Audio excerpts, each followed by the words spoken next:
Hey everyone, I'm Dr. Ben, and welcome back to another episode of Alter Life. And today we're going to be talking about diet. And I'm not just talking about the food that you're consuming. Of course, I'm talking about something much greater, deeper, broader, really everything that you're consuming in your life and how it shapes your human experience. And on one level, this is pretty obvious. It's like, okay, yeah, my human experience is based on the inputs. But on another level, it's like, what are you doing with that information? Are you actually using that information to stimulate and inspire transformation? Because I think that a lot of people are living in a world in which they want some change, they want to experience change, but sadly, so few people are actually doing the quote unquote work to change. So change, the noun is something that we all aspire to, but the verb, the action, the intention, the specific direction that we're moving ourselves in, sometimes we're not very intentional with it. So therefore, we don't experience the noun of change because we're not changing. So anyways, this conversation around diet hopefully will evoke some inspiration to shift the inputs on what's going on in your life. So, of course, we're going to be covering diet like the food we're eating, but we're also going to be covering the other two pillars of diet, which include what we're exposed to, our media, what we're listening to, what we're exposed to kind of globally, and also our environment. This includes our living environment, our work environment, our physical environment, where we spend our time, and also our social environment. So let's dive right into the first. Or before we dive in, let's kind of set the stage a little bit. I think to help understand this conversation, it's helpful to understand that really what we experience, like the world in which we experience, we are only able to perceive something very minuscule.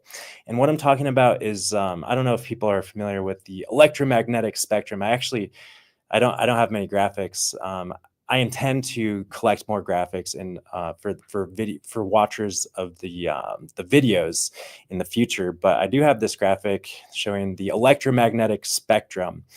Maybe you are familiar with the wavelengths of visible light. You know, the infrared on one, or the ultraviolet on one end, and the infrared on the other. And this visible light spectrum, maybe you're familiar with the fact that we're only able to observe with our senses, with the senses that we know about, mainly our eyes, 0.0035% of the entire electromagnetic spectrum. So I liken this analogy, if you will, to the fact that really what we are aware of in terms of our consumption is very minuscule, and we can kind of broaden our sensitivity to become more intentional to more things. And the message is, of course, not to become like hyper focused and overly critical and restrictive and stressed about how we are engaging in our life and what we're consuming. Because I already kind of alluded to this in a couple episodes ago before I totally transitioned to Alter Life. But for example, the way in which we relate with food is arguably as important or more important than the actual food we're consuming.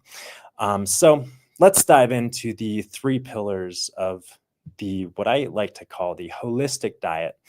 And really, my intention again is to maybe plant some seeds and ask some questions that inspire you to consider how you may further optimize your life, your consumption within these three pillars.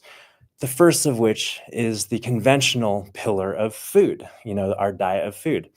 And rather than thinking of like, oh my gosh, how can I optimize my diet? That I think that I have lived with that viewpoint or intention for some period of time in my life. Like, how can I eat perfectly? How can I get rid of all the junk food? And how can I just focus on the most nutrient dense stuff? But I think that one layer deeper, or maybe more supportive for overall health, is actually how can I connect with my food better. So rather than just like perfect, because if you're like I don't know, shop in the grocery store and, just throwing bags of stuff, throwing bags of produce in your shopping cart or whatever. It's like, yeah, that's good. You're eating whole foods, but one level in even like an upgraded direction is maybe connecting with a farmer, growing a little bit of your own.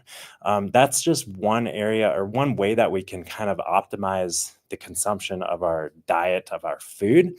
But it goes without saying that, regardless of what you think and your relationship with food, it's better to eat whole food. It's better to eat the ingredients than processed junk that's in a package. And yeah, I'm using these, judgmental terms like junk food versus whole foods because we have to admit that the fact of the matter is that physically, in the physical world and our physical bodies, really, what is the purpose of food? It's fueling us, it's fueling our cells, so that's important, but it's also literally building our bodies. So how do we want to build our bodies? Do we want to build our bodies with junk ingredients or chemicals? That's not really going to work out too well, for sure, in the long run. So yeah, we want to avoid toxicity in our foods. We want to do our best, but we don't want to obsess about it. We don't need to be overly harsh, restrictive, unless that feels good to you. Like I already said, I have had my moments with restriction, and I think that there's time to very intentionally cut things out. For example, the Alter Health Cleanse that I do personally 4 times per year, and I feel great doing that. But I also think that it's in terms of like the global holistic diet, in terms of food in our global holistic diet, it's most important to have some sort of sustainable, balanced, healthy relationship with food, which is so common sense, so obvious, so duh. Yet, so few people, in my experience, have that sort of harmonious relationship with food. There's some tension, some restriction, some disconnect, some stress, whatever you want to call it, with food. So here are a few practical steps to just consider when you're optimizing or upgrading your pillar one, your diet of terms of food. Yeah, focus on real foods. Focus on foods that don't have ingredient lists or nutrition facts. Focus on the foods that are the ingredients in the foods. In other words, make your own food at home using the whole foods that you buy at the grocery store, at the farmer's market, or grow your own. Um, the other big thing that I think some people kind of forget about is like your body knows what it wants, and so few people are actually really connected with the intuition and messages from the body that they therefore listen to diet gurus or like the latest trends that easily influence their decisions and their choices. So yeah, we can take in information and learn and kind of try things on, but ultimately what's going to work best for one individual, that is going to be a personalized self-discovery process. So in other words, it's great to leverage that intuition, to cultivate that intuition and that connection with the body. And one great way to do that, I have found, is by cleaning out the junk food, because then you're just kind of addicted to chemicals and flavorings and artificial things. So once you kind of clear out the noise, then your body the connection and to the messages that your body is sending you become louder and more clear. The other thing that I think is really important and helpful is to just focus on building a strong foundation. Not like, again, not perfecting your nutrition every single day, but in other words, like shoot for some percentage, call it 90% or 95%. Do really great 95% of the time. And then when it comes down to it, the 5% that might slip in here and there, whether it's in a social outing or a birthday, or your kids come home with some snack that you didn't give them and it's like, oh, I'm gonna have a bite of that. That's happened to me a couple of times.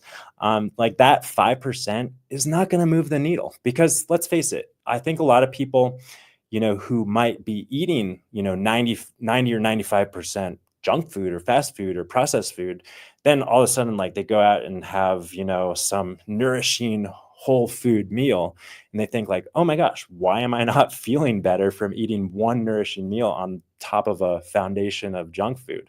Well, that's kind of silly to consider that one nourishing meal would completely transform someone's health. And I think it's equally silly to think that one junk food meal, call it quote unquote, would also throw someone completely off of their health game, of their strong foundation. So again, just focus on building a strong foundation, doing your best, and letting go of the judgment and the criticism. So here's a little mini challenge in terms of pillar number one: how you can optimize your diet in terms of food. What is one thing, just one thing, that you can do in your kitchen, in your food prep routine, to just like connect more deeply with more nourishing food? Like, how can you nourish your body? Is it, I don't need to give you any ideas. Like, there are so many things that you can do, but I think so many people just overthink it. So just like one thing, what's one thing that you can do? Maybe it's just getting new cookware that's going to inspire you to cook. Maybe it's getting new to-go containers that are like fun to pack so you can do your food prep the day ahead of time or whatever. Anyways, that's pillar number one, food. Let's move on to talk about pillar number two. And pillar number two is, I think, maybe they're all equally big, right? But this one's really big, and it's media and information, what we are consuming, what we are watching, what we are listening to. And here I'm talking about like music, TV shows, movies, news, social media, the accounts that you follow, the podcasts that you subscribe to, the books that you read. And I think it's important to enter into this conversation free from judgment and just objectively kind of feel into the fact that there is uplifting information and there is downer information, and we can, so it's not like, oh my gosh, this is a fake news source, and oh my gosh, we can't ever, those guys suck and blah, blah, blah. But it's like, what is the what is the media? What is the information? What is the consumption? What is your experience while consuming the stuff? So if you're watching the news and you feel really inspired and like have a genuine, authentic, good feeling when you're watching whatever news station, then I would say that there's nothing wrong with that. But we have to admit and acknowledge that the fact of the matter is that news stations are not feeding positive news, because I'm pretty sure that it's well established that there's fundamental rules with news. And, one of them that I've heard is that if it bleeds, it leads, or something like that. So, like, the more dramatic and the more sensational and the more, let's face it, negative in many ways, like, the more captivating and engaging that is, because sadly, on some level, I believe, or I observe, that human beings are addicted to stress and drama. They're addicted to those emotions and those feelings, because that becomes like their normal. So whenever we are, consuming media, sometimes we just gravitate towards what gives us the molecular emotional experience inside that feeds into that habitual rhythm and routine of feeling stress. Even though we may or may not feel like stressed, that stress becomes our baseline. So we're not even sensitive to the stress that's there. Also, in terms of the news media, and I don't want to go, at least in this podcast episode, I don't want to go too deep down any rabbit holes of conspiracy theories. But the fact of the matter is that there is a well-known CIA operation called Operation Mockingbird. So essentially, all of the news that we are fed is kind of programmed and going through like one channel. So you get the news through this lens or that lens, but it's the news is is packaged and fed to us in a way that is designed to control and manipulate us. And also, it's established that the news is also designed to divide us and make us feel that there are more extreme polarities and differences culturally, societally, than what truly exists. So this feeds into just chaos collectively, and false beliefs and limiting beliefs. So the real question is like, how, again, what is your experience when you're consuming what you're consuming? And of course, the same can be said for a lot of alternative media sources that essentially just take the conventional media and then spin it in a new way, but it's like the same stuff, it's the same content, it's the same message, and sometimes it's even more polarizing.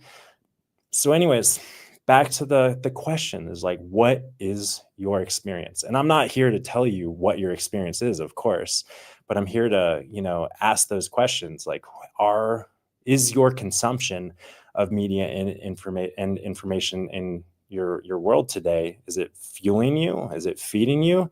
Or is it killing you? Is it like making you, feeding these misbeliefs and misrepresentations of reality that are creating chaos and incongruence and just energetic imbalance in your world, in your life, in your body. So yeah.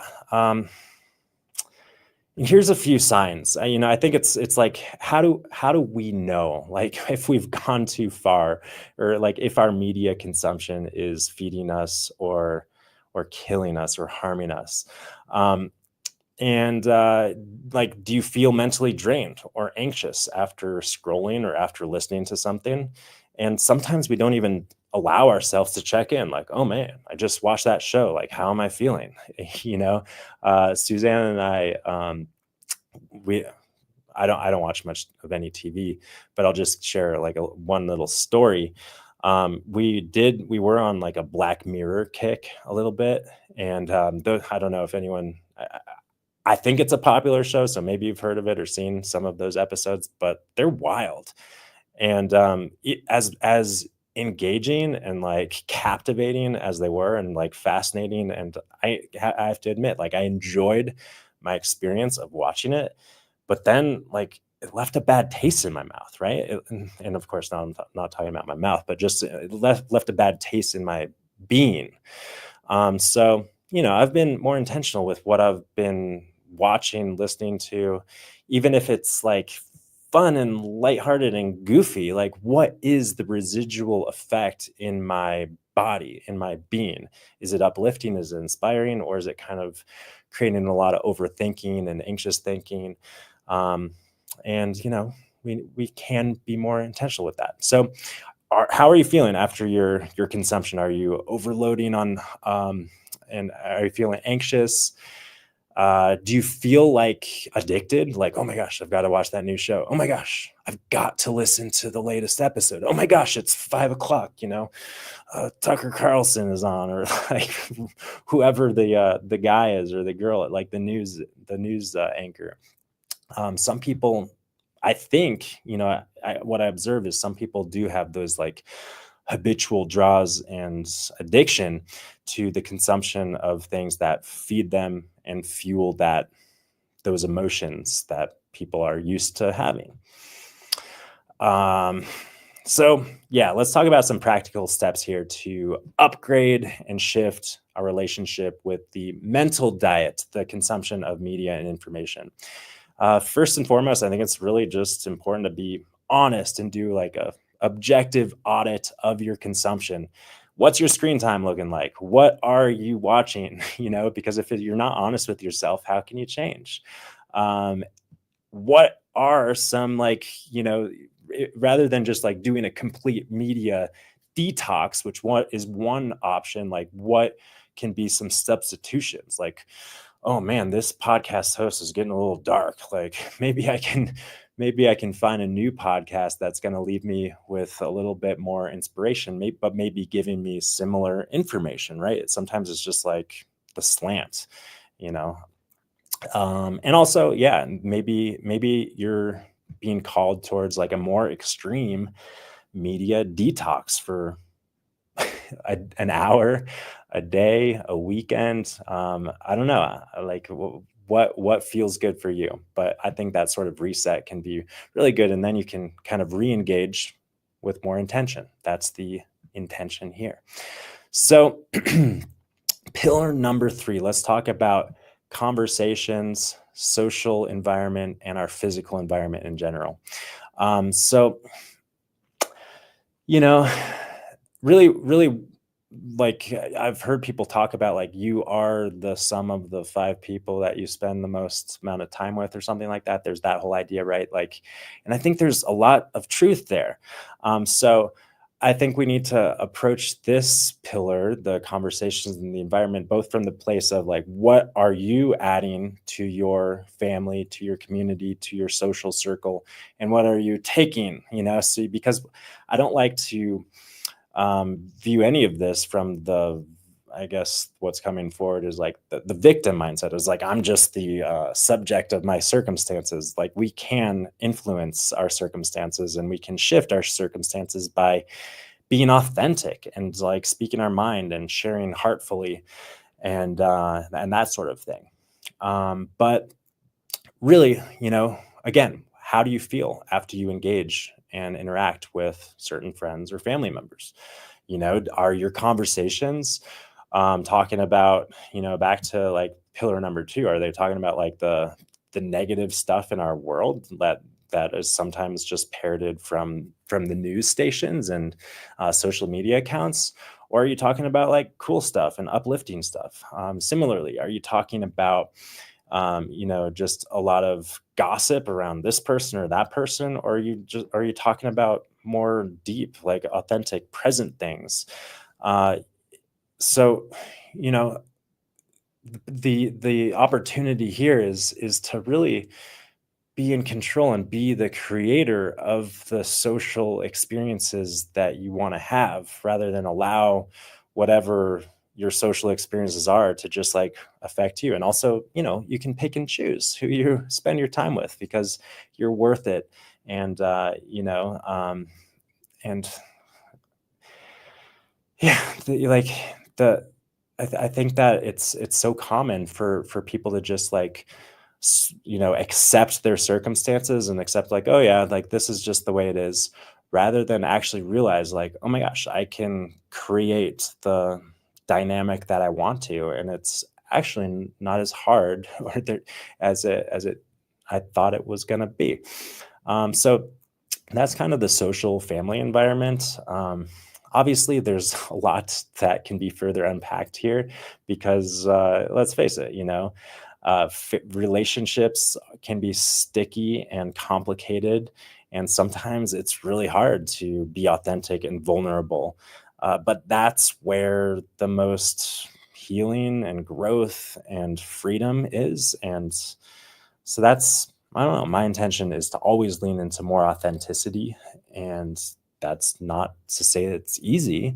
Sometimes it's really, humbling and vulnerable and uncomfortable. But usually on the other side of that is good stuff, expansion, good feelings.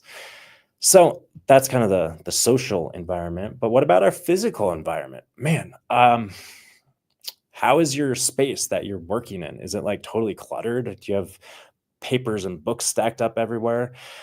How's your computer desktop? Is it like whenever I get onto Susanna's, sometimes every once in a while she'll like purge things and clean it up, but I'm like, oh my gosh, like everyone's different, right? So anyway, she functions well with a cluttered desktop and I do not. How's the refrigerator? Is it, do you open it and feel like tension because it's like, oh my gosh, there's so many leftovers and oh, there's empty this and that. So we can bring more intentionality to decluttering our space or creating the space, whatever it is. Maybe you thrive in clutter. I know that some artists, like you walk in there and it's like, man, there's masterpieces hanging on the wall, but there's like buckets of paint spilled everywhere. But it's like that's what fuels them. So, what fuels you? How can you create the environment that really inspires you? For me, it's clean, fresh, decluttered. Yeah, sometimes things build up, but then it's like, yeah, clean, the experience of decluttering, the experience of being in a clean space kind of gives me the feeling of clarity and potential to create. So, yeah, it's not to say that there's one way to live or one environment to live in, but similarly, how are you connecting with nature? I think that this one is kind of like a non-negotiable in some ways. I don't think that it's really possible to thrive while being fully disconnected from nature. And what I mean by disconnected, quote unquote, of course, we can't actually ever be just disconnected from nature because we are nature. But I'm talking about like the grounding that comes from the physical, natural, and world. So that's something again that I feel like is non-negotiable for human health and balancing the nervous system and so much more. So, what is your relationship there? How can that be optimized? Yeah, so a few kind of practical steps to upgrade or up level your social and physical diet. Audit your relationships. This one's really hard, but it's like, man, is that person or that person worth like getting together with on a regular basis? And of course, this can be difficult. But sometimes, sometimes like the when we cleanse the relationships in our life, maybe it invites a deeper relationship with oneself. Or maybe we kind of tone down on one or two relationships over here, and then like a fresh one pops up over here that we didn't even know was available. Maybe we're hanging on to those people out of, quote unquote, fear that if we let that go, there wouldn't be anything to replace it. But the fact of the matter is, having an honest audit of our social health from the relationships we're engaged with, super important. Create a more intentional space for creativity, for eating, for work, for life, for play. Maybe it means like, getting a new art on the wall or a new house plant or something like that, or just like a new toy or like gadgets. Some of these things can just like bring a fresh intention to your experience of life. There's of course no right or wrong way there. So another one, audit relationships, create more intentional spaces, and I think again number three, non-negotiable: get outside more, get some fresh light, get some connection with nature. That diet, the diet of your natural environment, it's a vitamin, you guys. It's vital to our human health and experience, in my experience.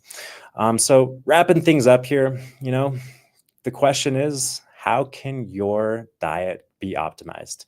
And maybe you can look at these three pillars and be like, okay, the pillar of my diet, the pillar of my food is actually like 9 out of 10. Like maybe I can tweak this sort of thing and optimize that. But maybe the pillar of my social world is just like 4 out of 10. Maybe I can really grow into and open up to more depth of relationship with family or friends. Maybe I can have those hard conversations that I've been putting off.